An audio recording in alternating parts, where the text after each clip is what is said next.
बिस्मिल्लाहिर्रहमानिर्रहीम। Previous video के अंदर हमने एंटी कैंसर ड्रग तक क्वेश्चन आंसर्स को कवर कर लिया था। तो ये पार्ट 2 वीडियो है। स्टार्ट करते हैं पार्ट 2 वीडियो में। तो जो एस इनहिबिटर होते हैं हाइपरटेंशन के अंदर, क्रोनिक हार्ट फेलियर के अंदर और डायबिटिक नेफ्रोपैथी को ट्रीट करने के लिए इस्तेमाल होते हैं। ACE inhibitor angiotensin converting enzyme को ब्लॉक कर देते हैं, एंजियोटेंसिन 2 का लेवल कम हो जाएगा। और फाइनली जो इसके अलावा जो आपको ये भी पता है कि जो ब्रेडिकाइनिन है ओके उसका लेवल बढ़ना शुरू हो जाएगा। ठीक हो गया। और आपको पता है कि जो एस एंजाइम होता है वो ब्रेडिकाइनिन को तोड़ देता है, लेकिन अगर ब्रेडिकाइनिन नहीं टूटेगा तब ब्रेडिकाइनिन का लेवल ज़्यादा हो जाएगा जो आगे ट्राई कफ वगैरह करवा देगा। एस इनहिबिटर की टॉक्सिटी के अंदर हाइपरकैलेमिया है, फीटल रीनल डैमेज है, कफ है, एंजियोडीमा है, प्रोटीन यूरिया होता है, टेस्ट चेंजेस है, हाइपोटेंशन है, प्रेगनेंसी प्रॉब्लम होती है, रैश है, लेनिन लेवल बढ़ जाएगा और एंजियोटेंसिन 2 भी कम हो जाएगा। इसको याद करने का मिमोनिक होता है कैप्टोप्रिल। कफ से angioedema, proteinuria, okay, taste changes, ओ से हाइपरटेंशन है, ओके। एस्ट्राजोलामाइड ग्लूकोमा को, एक्यूट ग्लूकोमा को, ओपन एंगल ग्लूकोमा को ट्रीट करने के लिए इस्तेमाल होती है। यूरिन को अल्कलाइज बना देती है। मेटाबॉलिक अल्कलोसिस को ट्रीट करने के लिए इस्तेमाल होती है। और अल्टीट्यूड सिकनेस है, माउंटेन सिकनेस होती है। एस्ट्राजोलामाइड प्रोक्सिमल ट्यूबल पे जाके काम करती है, कार्बोनिक एनहाइड्रेस इनहिबिटर होती है। सोडियम बाइकार्बोनेट की डायूरिसिस करवा देती है और टोटल बॉडी बाइकार्बोनेट स्टोर को डिप्लीट कर देती है। एस्ट्राजोलामाइड प्रोक्सिमल कन्वोल्यूटिव ट्यूबल पे जाके काम करती है। एस्ट्राजोलामाइड की टॉक्सिटी के अंदर हाइपर कोलोरिमिक मेटाबॉलिक एसिडोसिस है, न्यूरोपैथी है, हेपेटिक एंसेफेलोपैथी हो सकती है और सल्फर एलर्जी हो सकती है। एस्ट्राजोलामाइड कॉजेस A% यानी इसका मिमोनिक बता रहे हैं तो वो एसिडोसिस करवा देती है, ओके, बाइकार्बोनेट को लॉस करा देती है। नेक्स्ट है adenosine. Adenosine drug of choice होती है in the proximal AV nodal arrhythmia है, सुप्रावेंटिकुलर जो एरिथमिया टैकीकार्डिया होते हैं। ADH के एंटागोनिस्ट होते हैं, कोलेक्टिन डक्ट पे जाके काम करते हैं। नाइट्रोप्रोसाइड का साइड इफेक्ट ये है कि साइनाइड की टॉक्सिटी करवा देती है, साइनाइड को रिलीज करवा देती है। बीटा ब्लॉकर के टॉक्सिक इफेक्ट के अंदर ये होता है कि सेक्सुअल डिसफंक्शन है, एस्थमा है, हार्ट ब्लॉक होता है, bradycardia, chronic heart failure, AV block है, CNS के ऊपर सेडेशन और स्लीप को अल्टर कर देती है।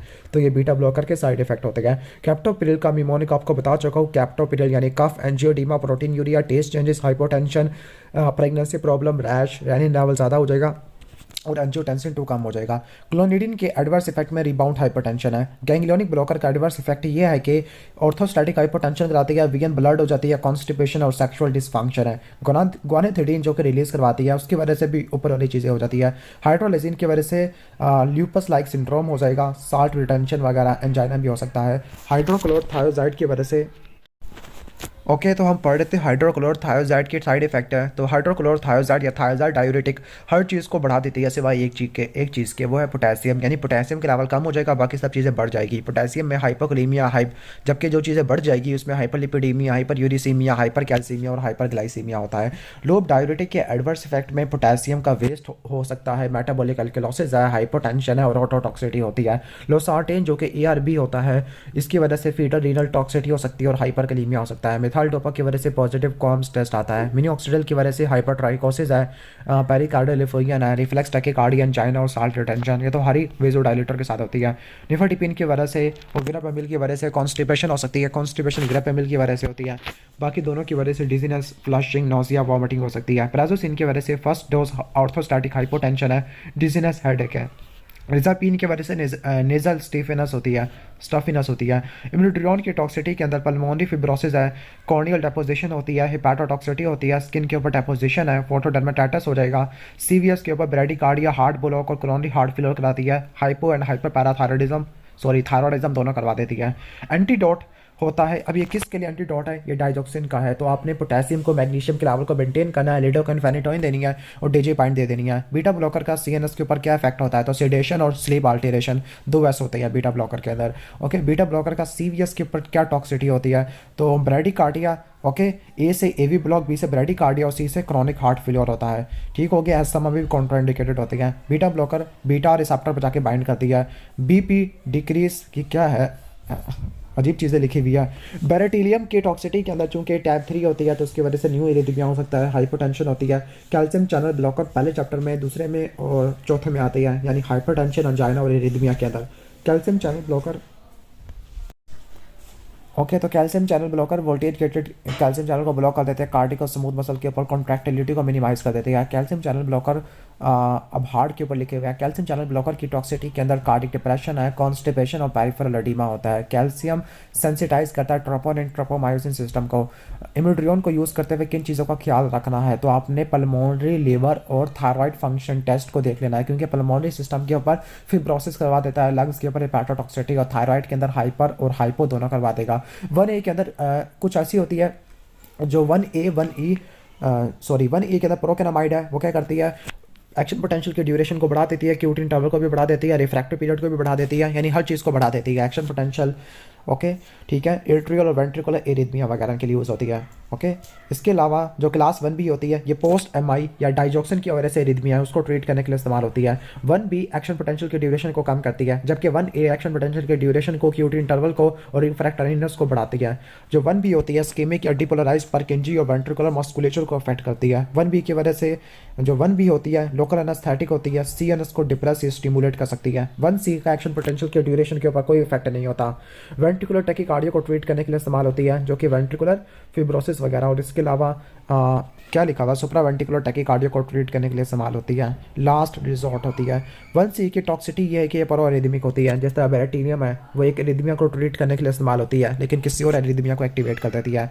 क्लास 2 के अंदर जो क्लास 2 होती है वो फेज 4 के स्लोप को डिक्रीज कर देती है। क्लास 2 को बीटा ब्लॉकर कहते हैं। PR इंटरवल को बढ़ा देगी, क्योंकि AV नोट वगैरह को ये हाइपर पोलराइज वगैरह करवा देती है। क्लास 2 बीटा रिसेप्टर को ब्लॉक कर देती है, साइक्लिक KMP और कैल्शियम इन्फ्लक्स को कम कर देती है। क्लास 2 को यूज़ करने की वजह से बीटा ब्लॉकर है तो इंपॉर्टेंस है, एस्थमा CVS पे चीज़ें आना शुरू हो जाती है, हाइपोग्लाइसीमिया को मास्क कर देती है। क्लास 3 एक्शन पोटेंशियल की ड्यूरेशन को, अगर आप एक बात देखो, क्लास 1A और 3 का सेम है, एक्शन पोटेंशियल की ड्यूरेशन को बढ़ा देना, इफेक्टिव रिफ्रैक्टिव पीरियड को बढ़ा देना, क्यूट इंटरवल को भी बढ़ा देना।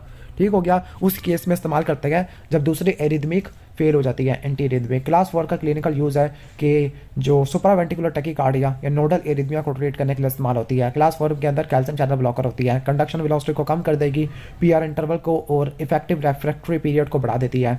AV नोट के ऊपर मेनली काम करती है। क्लास 4 को यूज़ करने की वजह से फ्लशिंग हो सकती है, कॉन्स्टिपेशन है, AV ब्लॉक, साइनस नोड और टोर्सिडिस डी पॉइंटिस हो सकता है, जो बाईपेराडिल की वजह से होता है, बीपेराडिल की वजह से। अब बारी है एंटी हाइपरटेंसिव की, तो जो एंटी हाइपरटेंसिव के अंदर डायूरेटिक है, सिम्पैथोप्लेजिक होती है, वेजोडाइलेटर होती है, ACE इनहिबिटर आना शुरू हो जाती है। क्लिनिकल यूजेस क्या होते हैं इनके एंटी हाइपरटेंसिव के, इसके अंजाइना होती है, हाइपरटेंशन और पल्मोनरी एडिमा होती है। क्लिनिकल यूज क्या लिखे हुए हैं, कॉन्ट्राइंडिकेशन पूछ रहे हैं, तो कॉन्ट्राइंडिकेशन रीनल फेलियर, हाइपोकलीमिया और पेशेंट क्वानिडीन के ऊपर है। तो क्या डाइजॉक्सिन की डोज को, आई थिंक ये डाइजॉक्सिन की कॉन्ट्राइंडिकेशन पूछ रहे हैं। अच्छा, डाइजॉक्सिन की डोज को रीनल फेलियर में कम नहीं करना पड़ता।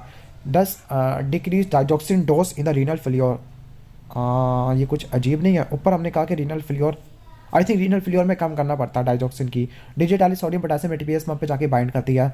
अब डाइजॉक्सिन और डिजिटॉक्सिन में क्या फ़र्क होता है, तो डाइजॉक्सिन होती है ओके और डिजिटॉक्सिन, इसमें फ़र्क होता है बायो अवेलेबिलिटी का। ठीक हो गया। तो जो डाइजॉक्सिन है वो 95 है, जबकि वो 75 होती है। ओके, तो डाइजॉक्सिन होती है वो यूरिन के अंदर एक्सक्रीट होती है, जबकि डिजिटॉक्सिन बाइल के अंदर एक्सक्रीट होती है। ओके ठीक हो गया। अच्छा सॉरी, ऊपर जो था वो डिजिटॉक्सिन के बारे में था। जो डिजिटॉक्सिन है वो चूँकि बाइल में रिलीज़ होती है, तो उसको हम यूरिनल फेलियर में कम नहीं कर सकते। ठीक है। फिर डाइजॉक्सिन और डिजिटॉक्सिन का एक और फ़र्क आ गया है। वो फ़र्क ये है कि जो डिजिटॉक्सिन होती है 168 आवर्स, इसको तो छोड़ो, इजेक्शन टाइम कम हो जाता है डाइजॉक्सिन की वजह से। अभी क्या है स्टेटमेंट इसी तरह लिखी हुई। अच्छा, ECG के ऊपर डाइजॉक्सिन का क्या होता है, PR इंटरवल बढ़ जाएगा, QT डिक्रीज हो जाता है, ST सेगमेंट की स्कूपिंग होती है और TVF की इन्वार्डियन होती है। एंड सिस्टोलिक वॉल्यूम 1 से बढ़ता है, 1 में कम होता है। एस्मोलोल शॉर्ट एक्टिंग होती है। इथाक्राइनिक एसिड डायूरेसिस के तौर पर इस्तेमाल होती है उस पेशेंट के अंदर जिसको सल्फोनामाइड एलर्जी है। सल्फोनामाइड नहीं होती, लेकिन इसका मैकेनिज्म ऑफ एक्शन फ्यूरासिमाइड जैसा होता है। इथाक्राइनिक एसिड की वजह से कोई हाइपरयूरिसीमिया नहीं होता, कोई सल्फर एलर्जी नहीं होती, बाकी सारा सल्फोनामाइड फ्यूरासिमाइड जैसा है। फ्यूरासिमाइड सल्फोनामाइड लूप डायूरेटिक होती है, thick ascending limb of loop of फैलने पे जाके काम करती है। ठीक है। तो फ्यूरासिमाइड का क्लिनिकल यूज़ है कि एडिमा को ट्रीट करने के लिए इस्तेमाल होती है, लाइक क्रोनिक हार्ट फेलियर के अंदर, सिरोसिस ऑफ लीवर के अंदर, नेफ्रोटिक सिंड्रोम है, पल्मोनरी एडिमा है। इसके अलावा हाइपरटेंशन और हाइपरकैल्सीमिया को ट्रीट करने के लिए इस्तेमाल होती है। फ्यूरासिमाइड की टॉक्सिसिटी को याद करने का निमोनिक होता है OH डैंग। तो OH, O से बनेगा ऑटोटॉक्सिसिटी, H से बनेगा हाइपोकलीमिया, D से डिहाइड्रेशन, A से एलर्जी और N से नेफ्राइटिस और G से गाउट बनता है। फ्यूरासिमाइड कैल्शियम के एक्सक्रीशन को बढ़ा देती है। HDL का यानी जो फ्यूरासिमाइड है उसका, अब इन्होंने HDL इफेक्ट क्या लिखा हुआ है, कोई HDL इफेक्ट है, चलो छोड़ो फिर। How do we stop angina, तो अंजाना को कैसे स्टॉप कर सकते हैं, मायोकार्डियल ऑक्सीजन कंजप्शन को कम करके। ओके, यानी आप एंड डायस्टोलिक वॉल्यूम को कम कर दो, ब्लड प्रेशर को कम कर दो, हार्ट रेट को कम कर दो, कॉन्ट्रैक्टिलिटी को कम कर दो, इजेक्शन टाइम को कम कर दो। अब यहाँ पर अजीब अजीब स्टेटमेंट लिखी हुई है, हार्ट रेट बढ़ रहा है, हार्ट रेट नहीं हो रहा, तो उसको छोड़ देते हैं। हाइड्रोलाइसिन वेसोडाइलेटर होती है, स्मूथ मसल के ऊपर, स्पेसिफिकली आर्टरियोल के ऊपर जाके बाइंड करती है। ओके, तो वहाँ पे साइक्लिक जीएमपी लिखा हुआ है यहाँ पर, तो नाइट्रिक ऑक्साइड साइक्लिक जीएमपी के जरिए काम करता है। हाइड्रोलाइसिन सीवियर हाइपरटेंशन के अंदर, हाइपरटेंसिव प्रेगनेंसी जो होती है ना, हाइपरटेंसिव इमरजेंसी इन प्रेगनेंसी है, तो उसको ट्रीट करने के लिए इस्तेमाल होती है। हाइड्रोलाइसिन की वजह से लूपस लाइक सिंड्रोम हो सकता है। थायराइड डाययूरेटिक हाइपरटेंशन है, क्रोनिक हार्ट फेलियर है, कैल्शियम स्टोन फॉर्मेशन और नेफ्रोजेनिक डायबिटीज इंसिपिडस है। सोडियम क्लोराइड कोल्ड ट्रांसपोर्टर को ब्लॉक कर देती है। थायराइड की वजह से हर चीज़ बढ़ जाती है सिवाय एक चीज़ के, वो पोटेशियम है। हाई यानी पीएच भी सिर्फ पीएच और पोटेशियम ये कम होती है, बाकी सब चीज़ें बढ़ जाती है। वैसे सोडियम भी कम होता है, सोडियम कम, पोटेशियम कम, पीएच कम, बाकी चीज़ें बढ़ जाती है। हाइपरग्लाइसीमिया, हाइपरलिपिडीमिया, हाइपरयूरिसीमिया, हाइपरकैल्सीमिया और सल्फर एलर्जी होती है। इबिटुलाइट टॉर्सिडीज डिपॉइंटिस कराती है। इबिटुलाइट टाइप 3 एंटीरिथमिक है। पोटेशियम का क्लिनिकल यूज़ होता है कि एक्टोपिक पेसमेकर को डिप्रेस कर देता है, स्पेसिफिकली डाइजोक्सिन की टॉक्सिटी के अंदर।